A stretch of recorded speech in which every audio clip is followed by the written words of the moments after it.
সাদা আগেও দিতে হতো, সাদা এখনো দিতে হচ্ছে। আগে একজনরা নিত, এখন অন্যজনরা নিচ্ছে।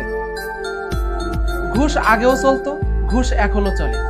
আগের চেয়ে ঘুষের পরিমাণও বেড়েছে। আগে একজনদের দিতে হতো, এখন অন্যজনদের দিতে হচ্ছে। এখনো জুলাই আন্দোলনের আহতদের অনেকেই হাসপাতালের বেডে শুয়ে জীবন মৃত্যুর সাথে পাঞ্জা লড়ছে। অথচ আমরা জুলাই ভুলে গেছি, যেখানে দলমত নির্বিশেষে সবার উচিত ছিল এই আন্দোলনে সকল আহতদের পাশে দাঁড়ানো, সকল নিহতদের পরিবারের পাশে দাঁড়ানো।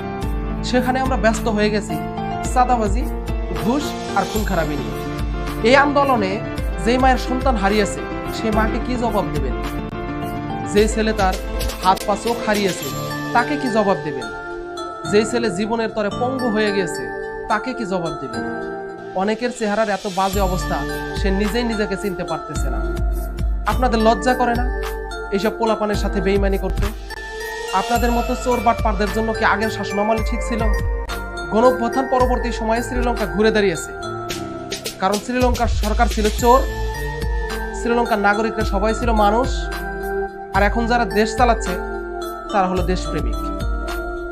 আর আমাদের সরকার ছিল চোর, এখন যারা ক্ষমতায় আসছে তারা হলো ডাকাত, আর আমরা সাধারণ মানুষ হলো সন্ত্রাস। আমরা সাধারণ মানুষই আমাদের ভালো চাই না, আর তাই ভালো মানুষকে নির্বাচিত করি না। এত কিছুর পরেও যদি আমাদের হুঁশ না ফেরে, আর কোনোদিনই ফিরবে না। ওই একটা বাংলায় প্রবাদ আছে না, যার আক্কেল হয় না 9 বছরে তার হয় না 90 বছরে।